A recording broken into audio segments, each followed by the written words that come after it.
in going with what Massi's was saying about our, what's happened years past, do you want to talk about your favorite memories? Or Oh my gosh, there's so many of them. Maybe I can come up with a couple for like each year. Okay. In 2014, I was part of the A Link to the Past race. There was tons of shenanigans throughout that race. Oh yeah. I remember donations coming in for me to go fight Kukos until I died. Multiple times. I think like the second or third time I was like, are you serious? Like, really? Come up with something a little more interesting. And I was like, gosh, I have to like walk like halfway across the map to go find a Kuko to beat up. Blake and Mossie's go to White Castle was crazy. I love that. Like we're in the car, we're watching, like I'm watching the stream on my phone, and I'm screaming through the chat because the other guys that are still there are trying to sabotage my game. Oh yeah, so stressful. Yeah, and that was also the first time that I ever attempted to beat Ganon without using silver arrows, which I did. So that was a pretty good highlight. Oh yeah, that's a feel good moment. Yeah. In 2015, I remember we had a police officer show up at the front door. And here's a group of people sitting in a living room with, 10 TVs and multiple computers and laptops and all this various equipment just sitting there playing video games. And turns out he was just looking for whoever owned the house previously. And we're like, nope, they don't live here anymore. Bye. Yeah, kind of suspect though. Right. Wind Waker was also a great race that year because we didn't have that hero mode incentive. And that ended up being a really, really good close race. Which is really what we wanted in 2014. Like that's what we were expecting. And then, the whole hero mode thing happened and we didn't get that. So we really wanted that for 2015. And that's exactly what we got. And, ever since then, me and Josh always have a really close race in Wind Waker. Yeah, that's one of the highlights for a lot of people that I've talked to. Yep. And then A Link to the Past again, I specifically remember fighting Aghanim 1 using only the bug net and controlling it with my feet. I believe Trevor gave a $50 donation if I would do that, so I did it. It took me, I think, 3 attempts or something, but it worked. Oh wow! So I don't remember that. I did finally get it. So that was really fun. I think I died the first time, and I'm like, you know what? I am not going back through Hyrule Castle using my feet. I will just get back to the fight. That was the first year that we had the massive Twilight Princess race. So. That was interesting. Like from a tech standpoint, I am amazed at the kind of crap that we pull off. Some memories from like 2016. Again, the Twilight Princess race was really good. It got pretty intense during the second half of it. Wind Waker was another exciting race. I always say, I keep bringing up the same games, but they really are the most exciting parts of the marathon for me. Me and Bobby betting on our 100% A Link to the Past race where the loser buys the winner ice cream, and then after the race we went out to Culver's and got ice cream. It was great. Yeah, Bobby won that race, nice. But that's okay. I didn't mind buying ice cream for him. You got to go have ice cream. Yeah, we got to go have ice cream, and we got to sit and chat and eat ice cream, and everything was peachy. That's awesome. So I'm really looking forward to see what this year's going to bring. Yeah, that kind of feeling coming out of those games is what we want. Yeah, yeah. So, as far as that goes, what this year are you looking forward to playing? Well, all the games that I'm playing, really. Yeah. As I said, Wind Waker definitely. I always look forward to running Wind Waker with Josh. Josh and I always have a really good race. It's pretty much like neck and neck throughout the entire 6 hours of the run. We may take slightly different paths, but it's always interesting to see how things come together near the end. and even then, it's still kind of back and forth as we're getting closer and closer to the end of the game. So it's really anybody's game throughout the entire thing. I think Link's Awakening is going to be really exciting this year. Kevin and I get along great. I think we're going to have a lot of fun. Just in our practice runs, we've already gotten faster times than Mossy's and Mosley have in the past. And that's the thing about Kevin, you know, whenever he commits to learning a game, he goes all out. He is great. Oh yeah, he does his research. He practices really hard.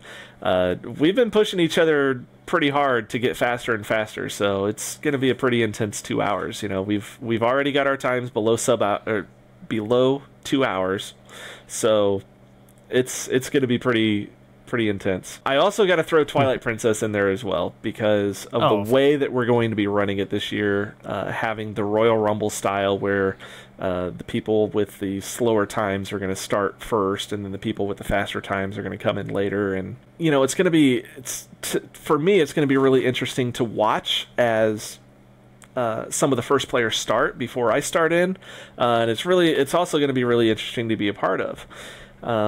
I think that I'm in one of the best positions, at least in my opinion, because I currently have the 4th best time. Once I get started, I get to push to try to catch up to the other players, and at the same time, I have Trevor, Josh, and Fish, who are going to be right behind me, and I'm trying to stay ahead of them. So that's going to be kind of tense to watch. Like, I think it's going to be a lot of pressure. It's going to be really tense.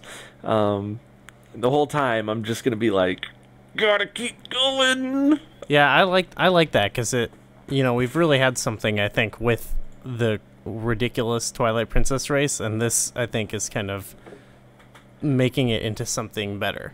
Yeah, and we always try to do something different each year that we don't think has ever been done. So, and this is a really good idea that we came up with. With the Link's Awakening one, that actually speaks a lot to, well, both how good Kevin is when he puts in time to a game, but also how things change up from year to year. Because last year he was in the newbie race of that game, right? And now he's like top tier. Yeah, like I remember I was watching some of it because I'm kind of familiar. I was kind of familiar with Link's Awakening at that point, but not too familiar. Like, I was pretty decent at the early game, probably like the first half of the game. But I wasn't too familiar with everything from like Catfish's Maw up through Turtle Rock. Just because I haven't played the game that many times. I was trying to guide people, but once they got so far into the game, it's just like, I don't really know what I'm doing to this point. I tried looking up the walkthrough on Zelda Dungeon. I still had a hard time finding everything. So I'm like, I'm sorry guys, you're probably on your own and I'm probably just slowing you down. But each year that I've been a part of the marathon, like, I've always wanted to try to bring something different. Something like something that you don't normally see at any marathon. It could be like a game that most people haven't really heard of or seen, various incentives to change things up, keep things interesting, so that it's not just like the same run every year. So, I have a list of games that I run almost every year, and I've for a few years now,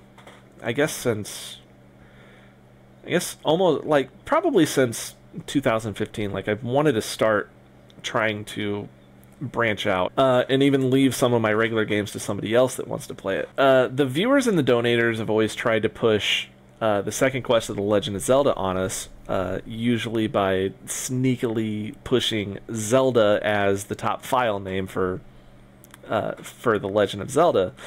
Nice. Forcing us, that would force us to play the second quest, but we've always kind of gotten around that. But nobody else was really willing to like try to learn to run it, so I really wanted to be able to give that to them. So, and I wanted to learn it for the 2015 marathon, but I just didn't have enough free time to really put into learning it. And some people say, oh, it doesn't take that long to learn The Legend of Zelda. Well, that just shows how little free time I really had at that point. You know, after the 2015 marathon, like, I really wanted to put some time into learning the second quest of Legend of Zelda so I could give that to those people in 2016, and I did.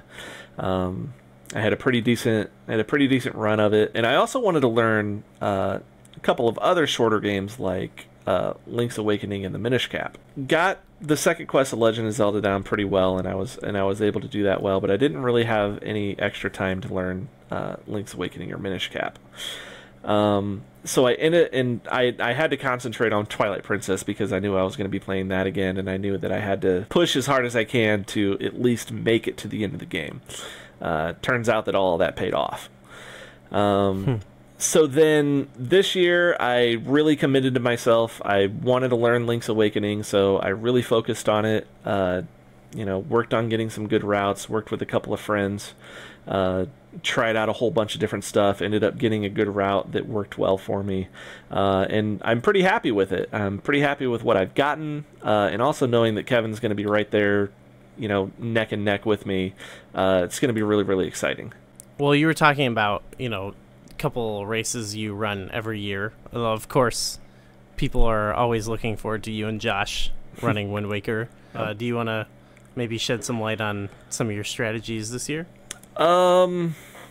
Pretty simple. Start strong, push hard, never look back. Don't be dead. Don't be dead. Don't be dead? Don't be dead. Oh, don't be Being dead. dead is bad. Don't be that. But maybe a little bit specifically for each game. Like, I'm not sure if I'm going to be playing the second quest of Legend of Zelda this year because it actually got vetoed. I don't know why. It only takes me an hour to get through it, but whatever. But I don't know. Maybe if enough people demand it and we have some time to kill somewhere, maybe I can squeeze it in somewhere. We'll Help me out, guys. Give me one more game to play. Like, I'm not playing enough already. Right. But if I do end up playing that, like, my route really hasn't changed that much since last year. I don't think it's really changed at all. But as long as I have a controller that's actually going to work properly, I should have a better run than I did last year. I'm going to be running an Adventure of Link by myself. The route itself is pretty much the same. However, I'm doing something different with how I'm collecting my experience points and doing my level ups. I'm using similar strategies to how some of the other speedrunners are maximizing the amount of points that they get from the statues at the end of each palace. So that should help me level up a lot faster so that I don't have to grind for experience points near the end of the game. So should really cut some time off. Nice. And it's really helped out in some of the practice runs. For Link's Awakening, I think Kevin and I have pretty similar routes. But I know that we're going to do a few things differently. We're going to do a few things in different orders. There's not really much to say for strategy on this one. We've pretty much figured out the most efficient routes for ourselves, and we've practiced a lot to get the times that we have. So we'll just see how it goes. As for Wind Waker, I think I'll just keep quiet on that for right now. Josh and I are ultra competitive in our Wind Waker race, and we're always looking for ways to gain that small advantage over the other person. So I like that. I have a few new strategies that I've tested out in various streams. Some work well, some not so much. I might just play it safe and not do the risky ones. But I've also got a couple more tricks up my sleeve that you'll just have to wait for the marathon to see them. Oh, that's a good teaser. Yeah. Let's see. For Twilight Princess, I've gotten a lot more efficient at the game since last year. I've done quite a few practice runs. Since we're not playing in hero mode this year, I can be a lot more reckless. I can get through stuff a lot faster without risk of dying. Don't be dead. It's bad. Don't be dead. Don't be dead. Good strat. And with the Royal Rumble style, like I said earlier, like, I'm pretty happy with the position that I'm in. So I'm not going to be doing any more timed runs before the marathon, and just practicing some various tricks. So hopefully that works out for me. And then, basically once I get started, just, my strategy is just to catch up to the pack and try to stay in front of Fish, Josh, and Trevor. And then I'm also playing Breath of the Wild, and I have no idea what I'm going to do in this game. No idea whatsoever. As of recording this interview, I haven't touched it. I played it for like 2 straight weeks after it came out in March, and I haven't touched it since. Actually, I've been working on a whole bunch of other stuff. But we're playing it in teams this year, so I know that I'm not going to have to practice everything. I know that I'm not going to be playing the entire game. I think I'm going to like start off with my run. So like we're playing in teams. I know I'm going to start off our run. So I'm probably going to practice like the first 4 shrines, kind of concentrate on the divine beasts, maybe a couple of other things. But I'm on a team with Locke and Fish, and they've gotten a lot more playtime in than I have, so they're a lot more familiar with the game, especially in between like important events and other challenges and stuff that they need, other stuff that may need to be done. This one has potential to become another one of those really wacky and really fun. Oh, definitely. Races. Do you want to kind of explain how that's going to be run? Because we haven't fully revealed that yet. Well, I guess now's as good a time as any. I haven't been able to because I'm just like, I'm going to show up and just see what happens. Yeah. Well, and I'm not quite sure I fully understand how it's going to work, but I'll try to explain it the best I can. But keep in mind that, some of these details are still subject to change leading all the way up to the marathon, so you never know what can change. But the idea is that we're going to have 9 total players separated into 3 teams of 3. We're going to be playing a bingo style. So what that means is that we'll have a randomly generated bingo card with various tasks to complete. Each team has to get a bingo by completing all of their tasks, all of the tasks in any single row or column, and they can choose whatever row or column they want to go for. These tasks can be anything from completing specific shrines to any number of collecting Korok seeds, defeating overworld bosses like a Phoenix or Lionel's or anything else like that. Various character quests, those sorts of things. Along with completing all of their tasks to get a bingo, each team also has to complete all 4 divine beasts and defeat Calamity Ganon to win the race. And the bingo card generator that we're using is set up so that each row and column generated should take about the same amount of time to complete. So there really shouldn't be any randomness involved in one team getting a much simpler set of tasks than another. We're also planning on having additional tasks that can be assigned to all of the teams to complete based on donation goals throughout the run. So that's awesome because the game, it's so open-ended. And this is kind of makes best use of that. Yeah, and open-endedness. And I think one of the big things that's really going to make a difference is how well each team can set up their routing on the fly and figure out where they need to go, and how to the order to do everything that they need to accomplish, and maybe completing some of their tasks while they're on their way to a divine beast or something like that. Yeah, it's another one, too, that's it's like Twilight Princess and the Mario Kart race where we're going to have people of all different skill levels playing this. Right. So that'll be fun to watch. Yeah. And it'll be kind of improvised and random. Yep. Not fully random, but... Yeah, and some, and I think the teams, I can't remember exactly all of the teams or who's on what team, but I think the teams are pretty good with, having... different people that are really good at figuring out the routes that you need to take, with some people that are a lot better at combat. It's gonna be really interesting to see how all 3 teams collaborate, work together, and figure out what they need to do and how they need to go about doing it. So those were all the games you're playing. What games that you're not playing are you most looking forward to? Oh, definitely that 4-player Wind Waker race. Like I said, Wind Waker is one of my favorite games to play as well as to watch, and being able to watch those four run it, and knowing that all of them are right around the same amount of time, it's going to be really interesting.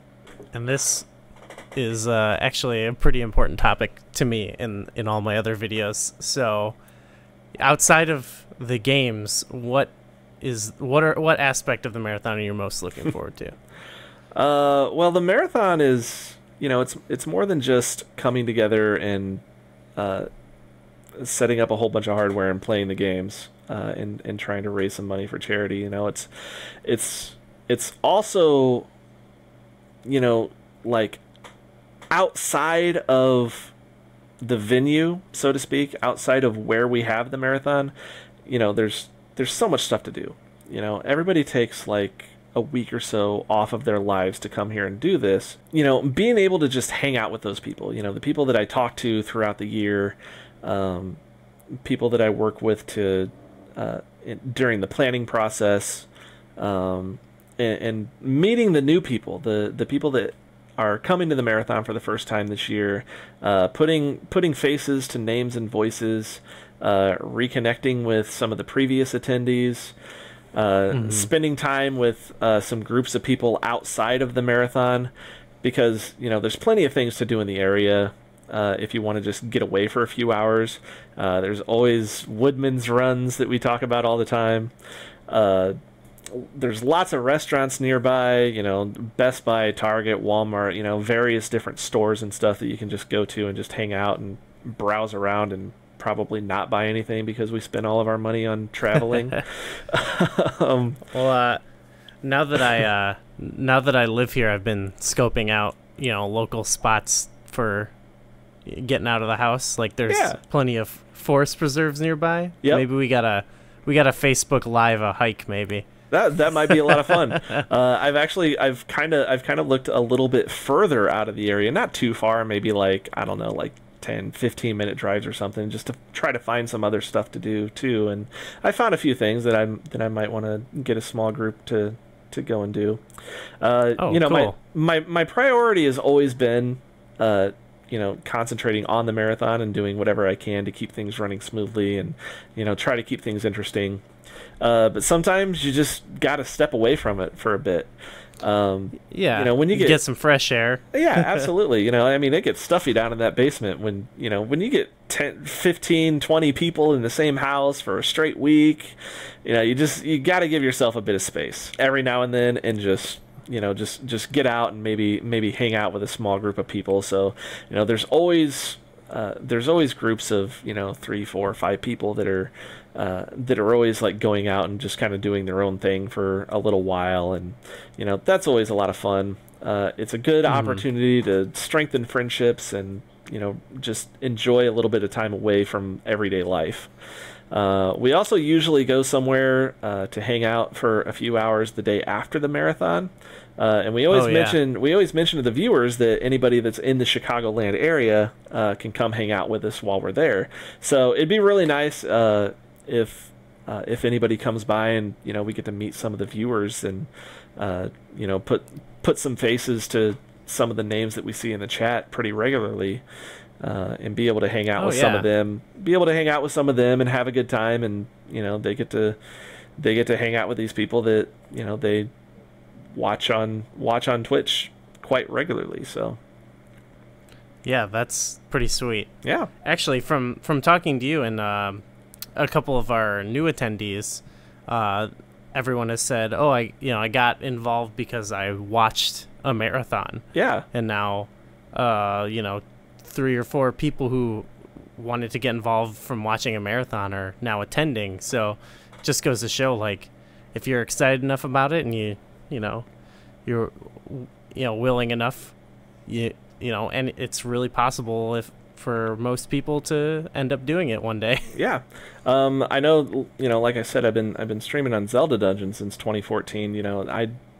I know there's at least a few people that have just from getting familiar with me, watching me over and over again, and interacting, and a lot of those people have become really good friends of mine. Some of them have come on to come on to Zelda Dungeon and Zelda Informer to be, wiki editors or writers or news correspondents or anything. And as I said, that Fish, I've known Fish for about 3 years now, and she actually joined the stream team back in February when Mossie's put out a post wanting to hire more people for various positions, and we ended up adding some more people to the stream team, and she ended up being one of them.